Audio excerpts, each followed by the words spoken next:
आरती भगयो गोपाल से होता भगवान की है आरती भगयो गोपाल से होता ये मधुर बोल जगबंद बोल समार्ग दिखाने वाला है बिगड़ी को बनाने वाला श्री राम यही जगतान यही प्रभु प्रेम की है आरती पापियों को पाप से है पार भागवत भगवान की है आरती पापियों को पाप से है पार पापियों को पाप से है पार पापियों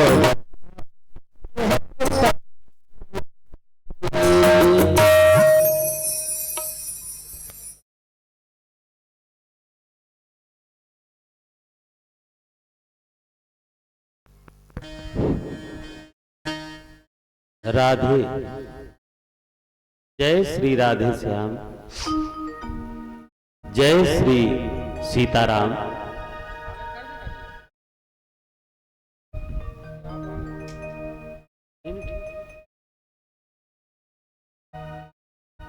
बोलिए सियावर रामचंद्र भगवान की जय हो। श्री राधा रमण लाल की जय। श्री मद्भागवत महापुराण की जय। श्री हनुमान जी महाराज की जय। हरि ओम। स्वस्ति श्री गणेशाय नमः। श्री सरस्वते नमः। श्री सद्गुरु चरण कमलेभ्यो नमः। रामो राजमणि सदा विजयते। रामं रमेशं भजे। रामेणाभिहिता निशाचर चमू। रामाय तस्मै नमः।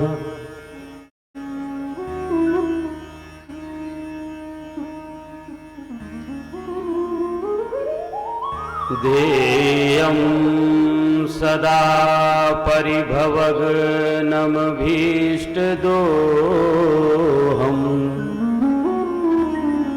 तीर्थास्पदं शिवविरचिनुतं शरण्यम्। भृत्यार्तिहं प्रणतपाल भवाधिपोतं।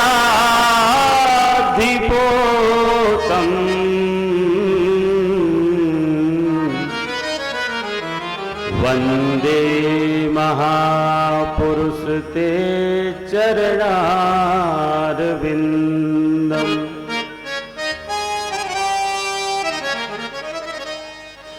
बंसी विभूषित करानवनीरदाभात। पीतांबरा तरुण बिंब फलाधरोष्ठात्। पूर्णेन्दु सुंदर मुखादरविंद नेत्रा। कृष्णात् परं किमपि तत्त्वमहं न जाने।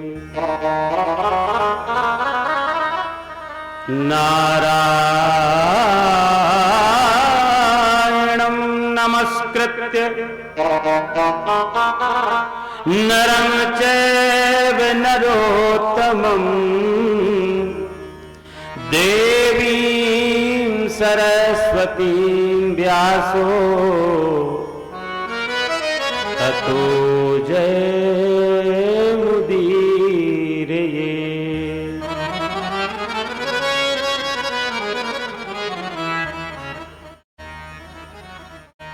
अतुलित बलधामं हेमशैलाभदेहं दनुजवन्कृशानं ज्ञानिनामाग्रगण्यं सकलगुणनिधानं वानराणामधीशम्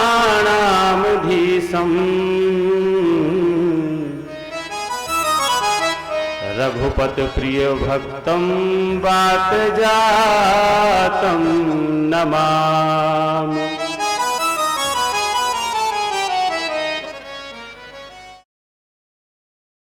सीतानाथ समारंभां श्रीरामानंदार्य मध्यमाम् अस्मदाचार्य पर्यन्ताम् वन्दे श्री गुरु परंपराम्।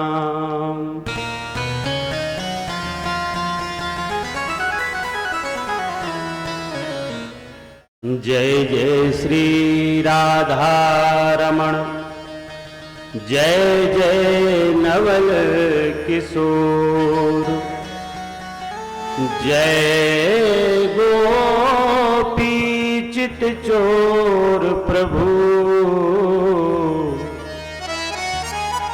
जय जय माखन चोर। बोलिए राधा रमण लाल की जय।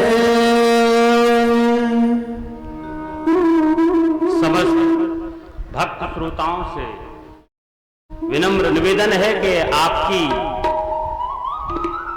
इस पावन धरा पर श्री चोपड़ा सरकार श्री हनुमान जी महाराज की अध्यक्षता में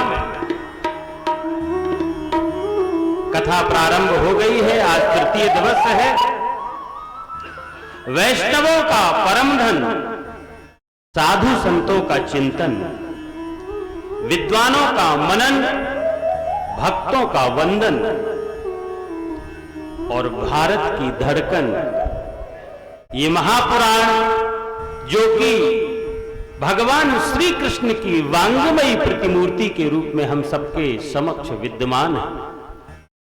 आइए मन, बुद्धि, वाणी और चित्त को शुद्ध, निर्मल एवं पवित्र करने के लिए भगवान का नाम लिया जाए और भगवान का आवाहन किया जाए कि प्रभु आइए और इस कथा का भार संभालिए। जो भी इस वाणी से निकले उससे कहने वाले और सुनने वाले दोनों का कल्याण हो। जय सिया राम, जय जय सिया राम, सिया राम जय जय सिया राम, जय सिया राम, जय जय सिया राम, जय सिया राम जय जय सिया राम, जय सिया, जय जय सिया राम, जय सिया जय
भगवान, आपको जो नाम परम प्रिय है वो मैंने आपको सुनाने का प्रयास किया। अब मैं आपका आवाहन करता हूं कि हे श्री रामचरित सुनने के रसिया, आइए और इस संपूर्ण कथा का भार आप अपने कांधे पर लीजिए। हनुमत डटे रहो आसन पर, जब तक कथा राम की हो। हनुमत डटे रहो आसन पर, जब तक कथा राम की हो। हनुमत डटे रहो आसन पर, जब तक भजन श्याम को।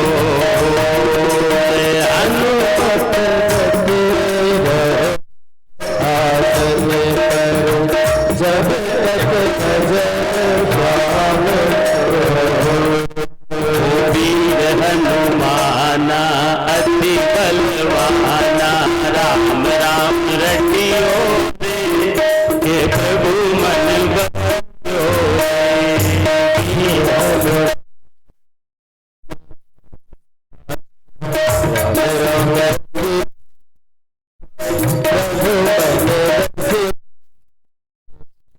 वीर हनुमाना अति बलवाना, राम राम रटियो रे, हे प्रभु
हनुमान जी महाराज ने अब मंच की बागडोर संभाल ली है।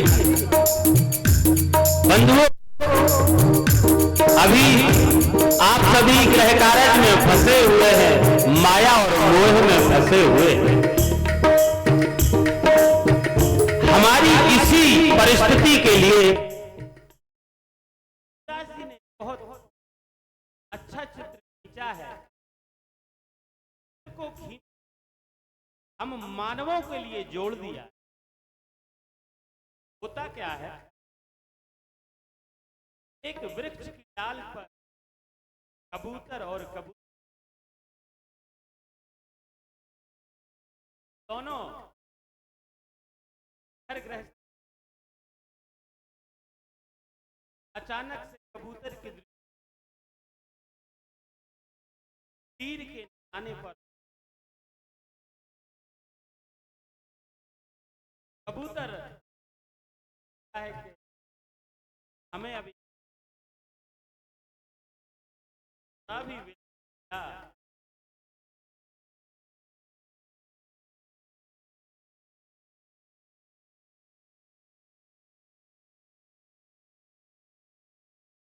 पर की ओर दृष्टि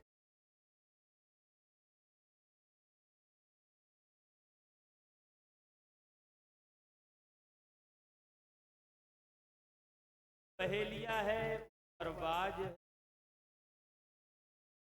उड़ते हैं तो बाज पकड़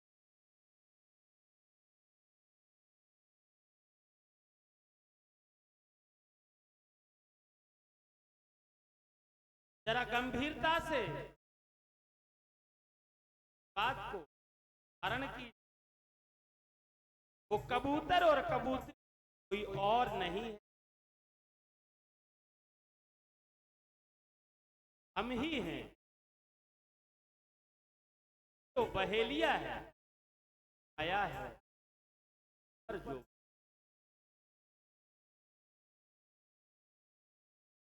माया क्या है?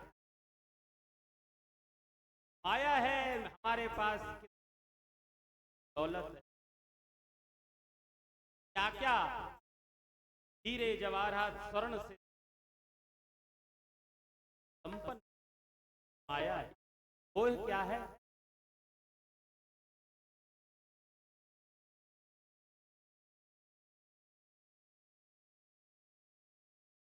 हमारा पद,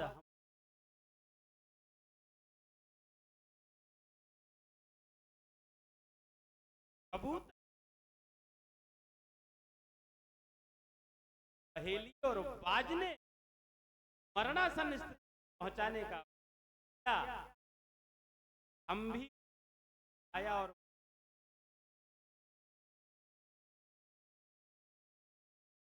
अब जब ऐसे निकट परिस्थितियों के साथ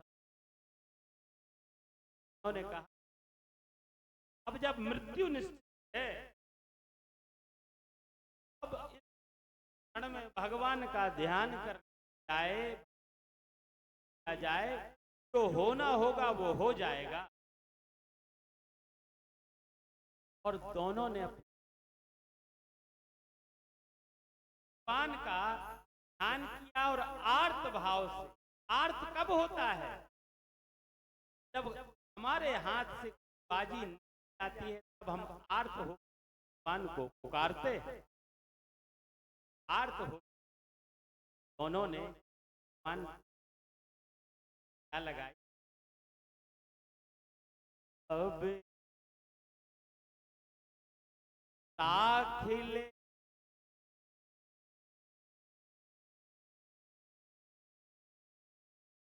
दाखिले अब की दाखिलो, मतलब ये जो स्थिति है भगवान अब इसे आप संभाल लो।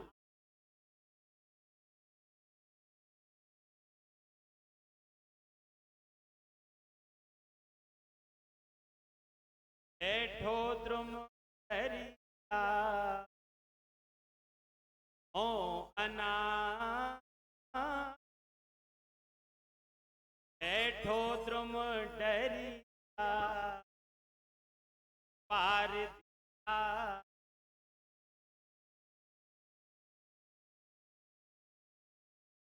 दाखिल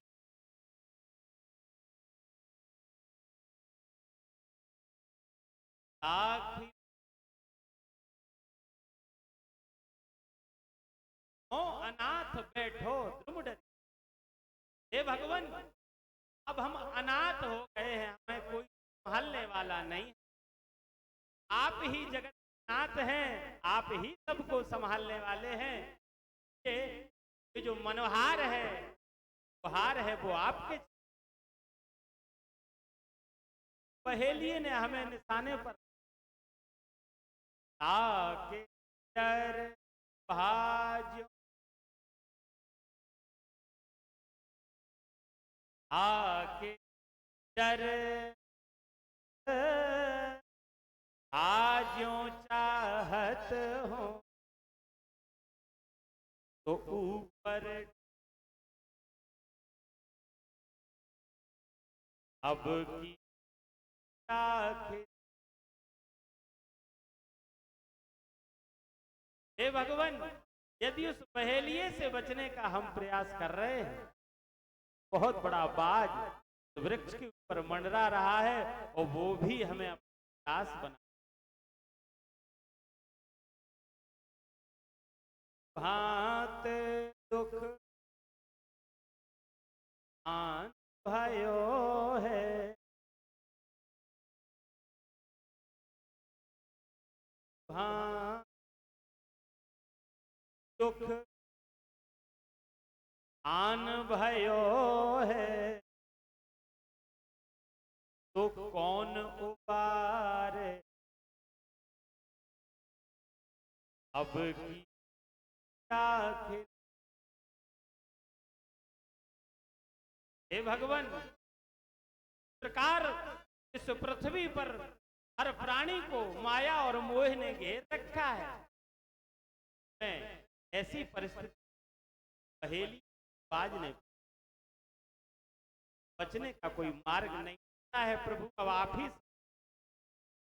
तो जब आर्त भाव से नाथ को अपनी बात कही जाती है, कैसे बचाते हैं आगे देख। उम्रते आई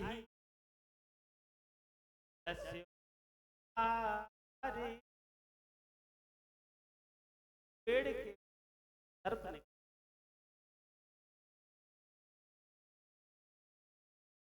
पैर में डस ले।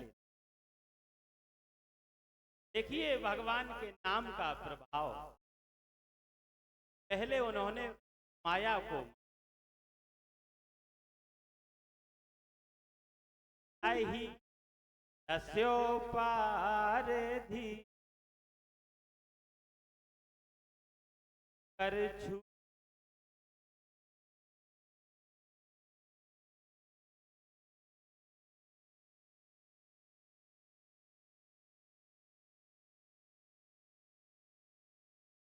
पहेली के हाथ से वो तीर छूट गया, कबूतर और खाने पर लेके आ गया था, लेकिन सर्प के डसने से उसका निशाना बदल गया।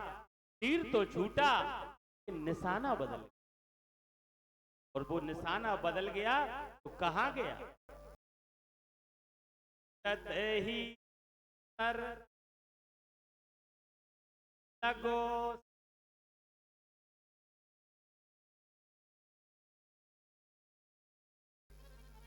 छूटत ही सर लगो सचा नहीं, सो जय जय कृपा निधान, अब की राख ले ओ भगवान।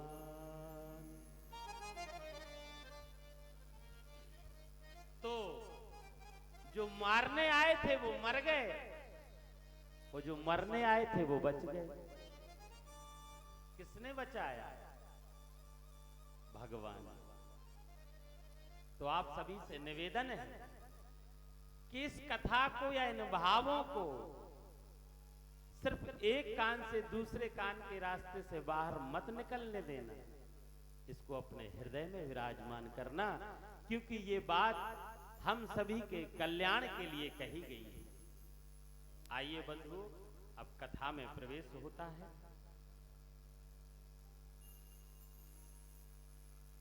कल कथा जहां विराम हुई थी, श्री परीक्षित जी समीक ऋषि के पुत्र श्रृंगी ऋषि के द्वारा शापित होकर अपना सर्वस्व अपने पुत्र जन्मेजय को प्रदान करके अपने हितार्थ कि इन 7 दिनों का मैं कैसे अपना कल्याण कर लूं। इन 7 दिनों में आकर के अपने मन को बारंबार पश्चाताप की अग्नि में जलाते हुए गंगा तट पर विराजमान हो गए। ऋषि मुनियों को पता चला कि हमारे सम्राट को 7वें दिन मरने का शोक प्राप्त हो गया, साप लग गया है। तो जितने सिद्ध कोटि के महात्मा सिद्ध पुरुष थे वो सब परीक्षित जी के पास दौड़े दौड़े आए। अत्रिर्वसिष्ठ च्यवनः शरद्वानरिष्ट नेमि ऋभृगूर अंगिराश्च पराशरो गाधिसुतोथ राम उतथ्य इंद्र प्रमेद मवाहु।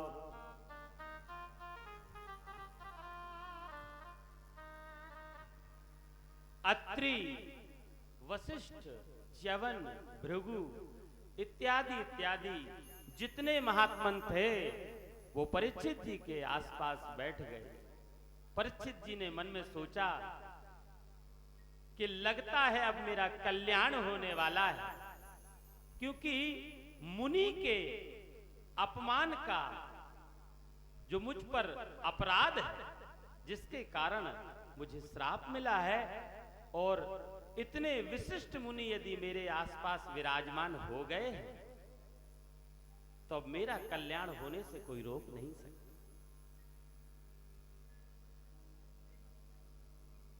उन्होंने पूछा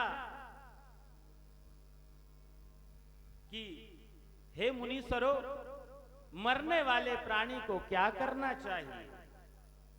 चर्चा हो ही रही थी कि उसी समय तत्रा भवद भगवान व्यास पुत्रो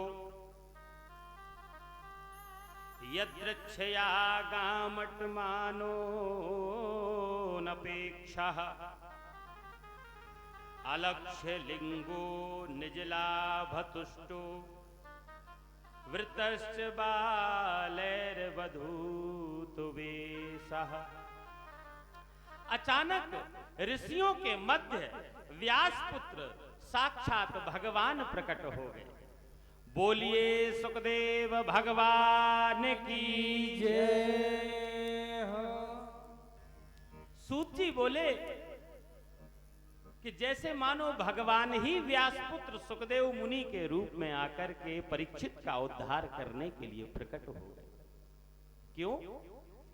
क्योंकि जब परीक्षित गर्भ में थे और उन पर पहला संकट आया, जब एक ब्राह्मण अश्वत्थामा के द्वारा ब्रह्मास्त्र का प्रयोग किया गया, तब वहां भगवान ने सुदर्शन चक्र धारण करके उस ब्रह्मास्त्र का प्रतिरोध किया। वहां पर अस्त्र के द्वारा, अस्त्र के माध्यम से अस्त्र को काटा गया। अब चूंकि परीक्षित को वाणी द्वारा श्राप लगा है, तो भगवान सुखदेव जी वाणी के द्वारा कथा सुना करके परीक्षित का उद्धार करने के लिए प्रकट हो गए। परीक्षित ने देखा कि सिद्ध कोटि के जो संत गंगा तट पर उनके पास बैठे हैं वो सब उठकर खड़े हो गए और सुखदेव जी का अभिवादन कर रहे हैं। देखने में 16 वर्ष का कुमार, दिगंबर, कोई वस्त्र नहीं है, लंबी लंबी भुजाएं हैं, सुख यानी तोते के समान मुख है, और इतने सिद्ध मुनिजन यदि इनको प्रणाम कर रहे हैं तो यह बालक कोई साधारण नहीं है, जरूर इसमें इनमें कोई बात है। तो परीक्षित ने तुरंत खड़े होकर के सुखदेव मुनि को साष्टांग दंडवत प्रणाम किया। सविष्णुरातो तिथये आगताय तस्मै सपर्यां शिरसा जहार ततो निवृता ह्या बुधा स्त्रियोर्गवका महासने सोपविवेश पूजितः। महाराज परीक्षित ने दंडवत प्रणाम किया, षोडशोपचार पूजन से उनका विधिवत पूजन किया, और जो बालक और स्त्रियां सुखदेव जी के आगमन के पूर्व उन्हें नंगा बाबा कहकर के चिढ़ा रहे थे, उन्होंने देखा कि हमारे राजा, हमारे सम्राट उनका अभिवादन कर रहे हैं, तो कहीं ये हमारी शिकायत ना कर दें, तो दौड़कर भाग गए वहां से। परीक्षित जी ने विधिवत पूजन किया और कहा, भगवान आज मैं धन्य हो गया, मुझ जैसे मुनि द्रोही के उद्धार के लिए ही आपका आगमन हुआ है। आप जैसे संतों का स्मरण हो जाए तो प्राणी का कल्याण हो जाता है, और स्मरण के साथ साथ यदि कहीं दर्शन हो जाए तब तो ये भगवान की अहेतुकी कृपा है, और फिर दर्शन के साथ साथ यदि चरणोदक भी मिल जाए तो फिर बात ही क्या क्या।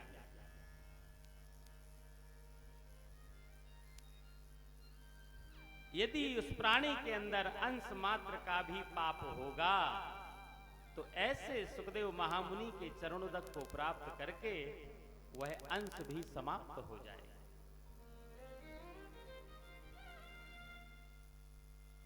परीक्षित जी ने कहा कि ये ऐसे संत हैं, ऐसे महामुनि हैं जिनका रुकना गौ दोहन काल तक होता है। जितनी देर में एक गाय को दोहा जाता है उतनी ही देर तक सुखदेव मुनि किसी स्थान पर ठहरते हैं। तो इनसे जितने जल्दी हो सके अपनी मुक्ति का कारण जान लेना चाहिए और उसका निवारण भी पूछ लेना चाहिए। तुरंत सुखदेव मुनि के श्री चरणों में प्रणाम करते हुए परीक्षित जी कहते हैं कि हे भगवान, मरने वाले व्यक्ति को क्या करना चाहिए? यदि परीक्षित जी कहते कि मुझे 7 दिनों में मृत्यु होने का श्राप लगा है तो यह व्यक्तिगत प्रश्न हो जाता, लेकिन परीक्षित जी ने कहा कि भगवान मरने वाले व्यक्ति को क्या करना चाहिए? तो संसार में ऐसा कौन है जिसे मरना नहीं है? सभी को मरना है। तो परीक्षित का यह प्रश्न संपूर्ण मानव और प्राणी मात्र के लिए पूछा गया प्रश्न था। इसलिए सुखदेव महामुनि बड़े प्रसन्न हुए, बोले परीक्षित हम आपके प्रश्न से अति प्रसन्न हैं। परीक्षित, जिसको मृत्यु का भय हो उसे 3 बातों का ध्यान रखना चाहिए। मृत्यु से यदि कोई अभय होना चाहता है तो उसे माधव की चरण शरण ग्रहण कर लेनी चाहिए, और सबसे पहले उनकी कथाओं को सुनना चाहिए। श्रोतव्यः कीर्तितव्यश्च स्मर्तव्यश्च क्षता भयम्। भगवान की कीर्ति का श्रवण करना चाहिए।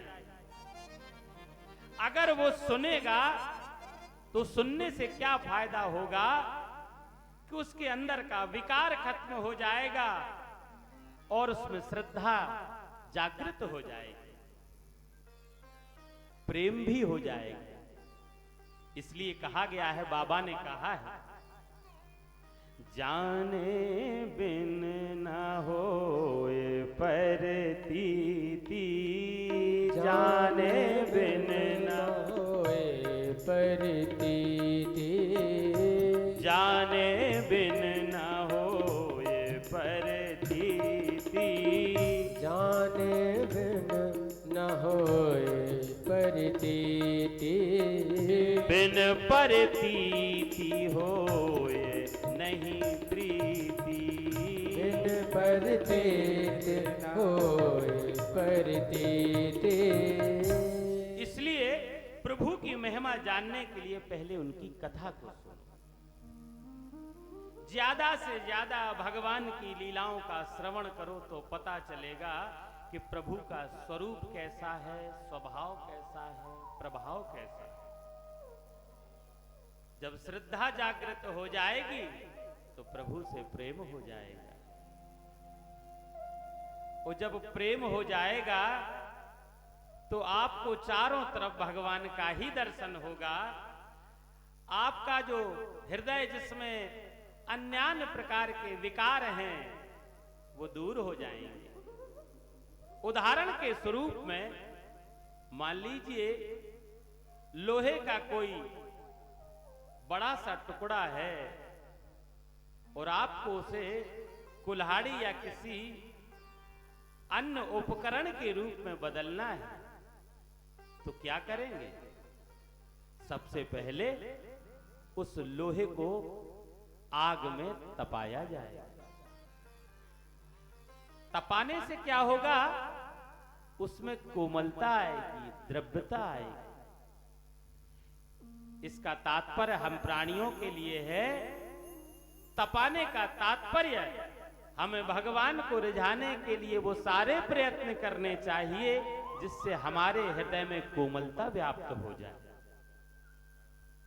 बंधुओं, तो जब लोहा द्रव्य हो जाएगा, तरलता आ जाएगी, तो आप उसे जिस ओर मोड़ना चाहें, जैसा मोड़ना चाहें, वैसा वो मुड़ जाएगा। तो भगवान के नाम रूप लीला धाम इनसे जुड़कर के हमारा हृदय कोमल हो जाएगा, विकारों से रहित हो जाएगा, तो हम भगवान की ओर मुड़ जाएंगे। और जब भगवान की ओर मुड़ेंगे तो सिर्फ चारों ओर हमें यदि कोई दिखाई देगा तो वो भगवान हो। बंधुओं, और वो भगवान कैसा है? विश्वामित्र जी के साथ जब भगवान राम जनकपुर की ओर जा रहे हैं, रास्ते में अहिल्या जी की वो पाषाण शिला मिलती है और भगवान को उन पर दया आती है, और वो बिना किसी कारण के कृपा करने वाले भगवान हैं। बाबा ने यहां पर लिखा, अस प्रभु दीन बंधु हरि,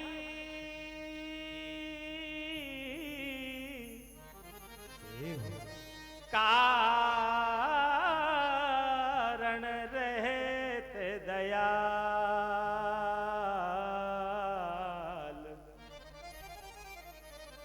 तुलसीदास सठ ते ही भज, छाण कपट जंजाल। जय हो। यहां पर तुलसीदास जी अपने मन को सठ कह रहे हैं। सठ कह रहे हैं कि रे सठ, वो परमात्मा बिना कारण के दया करने वाला है और अब भी तू जंजालों में फंसा हुआ है। तुलसीदास सटते ही भज, छाड़ कपट जंजाल। अपने मन का कपट छोड़ दे, जिस जंजाल में अपने आप को फांस रखा है उससे स्वयं को मुक्त कर ले। पाई न की गति पतित पावन, राम भज सुन सठ मना। फिर कहा उन्होंने, पाई न कही गति पतित पावन, राम भज सुन सठ मना। बार बार तुलसीदास जी अपने मन को सठ कह रहे हैं। तो सोचिए, क्या तुलसीदास जी अपने मन को कह रहे हैं?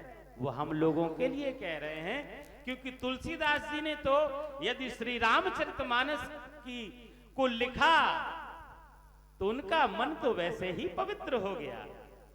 ये जो सठ उन्होंने लिखा है वो हम लोगों के लिए लिखा है। इसलिए श्रोतव्यः कीर्तितव्यश्च स्मर्तव्यश्चेच्छता भयम्। भगवान की लीलाओं का श्रवण करो, कीर्तन करो। जो मृत्यु के भय से मुक्त होना चाहे उसे अधिक से अधिक भगवान की कथा को श्रवण करना चाहिए, ताकि उसका मन द्रवित हो जाए। श्रोता तो भगवान की महिमा को सुनता जाए और खूब आनंद के सागर में डूबता जाए, लेकिन यह छूट वक्ता के लिए नहीं है। वक्ता को तो कथा कह नहीं है। अगर वक्ता कहीं भाव में डूब गया तो कथा का क्या होगा। इसलिए वक्ता की बागडोर तो स्वयं भगवान संभालते हैं, और यहां जो श्रोता है वो आनंद सागर में डूबता है, तो वो जो आनंद के सागर में डूबता चला जाता है तो वो भाव में भी डूबता है, और भाव में डूबता डूबता भव सागर से पार हो जाता है। तो बंधुओं, हम सभी भगवान के भाव में डूबे। यदि हम भाव सागर में डूब जाएंगे तो भव सागर से हमें मुक्ति मिल जाएगी। वक्ता कहीं प्रेम में ज्यादा डूब जाएगा तो वाणी अवरुद्ध हो जाएगी और कथा रुक जाएगी। इसलिए उसे अपने आप को संभालना पड़ता है, अपनी बागडोर भगवान को देनी पड़ती है कि प्रभु कहीं मैं भी डूब गया तो आप ही संभालना। और जो ये कहता है कि मैं डूब गया मुझे बचाओ, तो वो डूबा नहीं है, क्योंकि यदि डूब जाएगा तो फिर बोल नहीं पाएगा। और जो कोई उसे बचाने जाएगा वो उसे जरूर डुबा लेगा। मैंने कई बार इसी चौपरा सरकार के धाम में डूबते हुए लोगों को देखा है, और जब जब किसी ने उस डूबते हुए व्यक्ति को बचाने का प्रयास किया है तो वो व्यक्ति इतना भयाक्रांत रहता है कि वो ये भी नहीं सोचता कि जो मुझे बचाने आया है वो भी मृत्यु के संकट में हो सकता है, लेकिन अपने प्राण बचाने के लिए वह किसी भी सीमा को पार करने का प्रयास करता है। इसलिए बंधु, जो हमें बचाने का प्रयास कर रहा है वो भगवान का भेजा हुआ दूत है। इसलिए परीक्षित जी ने कहा, भगवान मुझे क्या करना चाहिए? परीक्षित जी ने कहा, सुखदेव जी ने कहा, परीक्षित 7 दिन कम नहीं होते हैं, बहुत अधिक होते हैं। जो अच्छा चिकित्सक होता है तो वह गंभीर रोग से पीड़ित मरीज को ये नहीं कहता कि तुम्हें बहुत समस्या है, तुम्हारा निदान थोड़ा कठिनाई से होगा। उसे पता है कि पीड़ित व्यक्ति को यदि हमने अपने वचनों से सांत्वना प्रदान नहीं की तो वो और घबरा जाएगा। तो जो श्रेष्ठ डॉक्टर होते हैं वो मरीज का आधा जो रोग है उसको बातों से ही दूर कर देते हैं। अरे कोई बड़ी बात नहीं, आप बिल्कुल सही स्थान पे आ गए हो, अब आपका रोग हमारे हाथों में, हम संभाल लेंगे। और जो पैसों के लालची डॉक्टर होते हैं वो कहते हैं कि ये रोग बहुत कठिन है और इसके लिए जल्द से जल्द इतनी रकम की व्यवस्था कर लो, नहीं तो आपके प्राण संकट में। परीक्षित जी ने कहा, सुखदेव जी ने कहा कि परीक्षित 7 दिन मेरे लिए बहुत अधिक हैं, और इन 7 दिनों में तुम्हारा मृत्यु का भय चला जाएगा और तुम्हें इसी कथा के श्रवण के दौरान भगवान का साक्षात्कार हो जाएगा। ये सुखदेव मुनि ने किस आधार पर कहा? क्योंकि वो स्वयं परमहंस हैं, भगवान के चिंतन में सदैव रमे रहते हैं। वो कथा जरूर सुनाने जा रहे हैं, लेकिन भगवान ही उन्हें कथा उनके रूप में परीक्षित जी को मुक्त करने के लिए विराजमान हो गए। उन्होंने कहा, परीक्षित, खट्वांग को हमने एक मुहूर्त में मुक्ति प्राप्त करते हुए देखा है। मुहूर्तात सर्व मृत्युश्चर्य गतवान भयं हरिम तबापेतहि कौरव्य सप्ताहम जीवितावधि। हे परीक्षित, यदि खट्वांग को एक मुहूर्त में मुक्ति मिल सकती है तो तुम्हारे निवारण के लिए तो मुझे 7 दिन मिले हैं। आप निश्चिंत रहिए, आपको मुक्ति मिलेगी। लेकिन इसके लिए क्या करना होगा वह मैं आपको बताने का प्रयास करता हूं। जितासनो जित श्वासो जिते जित संगो जितेन्द्रियः स्थूले भगवते रूपे मना संधारये धियः। हे परीक्षित, सबसे पहले आसन को जीतने का प्रयास करो। चाहे पद्मासन लगाओ, चाहे सुखासन लगाओ, जो आसन तुम्हें अच्छा लगे, घंटों बैठने का अभ्यास होना चाहिए। अभी से आसन को जीतने का प्रयास करो। दूसरा प्रयास है जित श्वासों। सांसों पर यदि तुम्हें विजय प्राप्त करनी है तो प्राणायाम का अभ्यास करो। तीसरा कहा जित संग, संग अच्छे लोगों का करो। और चौथा जितेंद्रिय, इंद्रियों पर विजय प्राप्त करो। इंद्रियां जो भोग की कामना करती हैं, उन्हें भोग से मुक्त करने का प्रयास करो। यदि ऐसा कर लोगे तो मुक्ति प्राप्त करने में सरलता हो।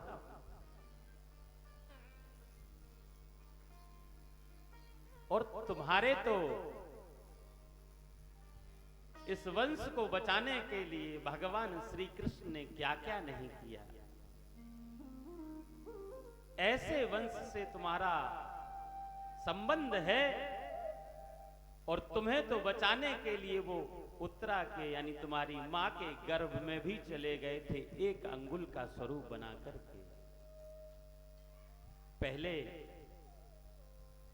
जितासन बनो, फिर जित श्वासा करो, जित संगो, और अंत में जितेंद्रिय। ऐसा कर लोगे तो आगे का कार्य बड़ा सुलभ हो जाएगा।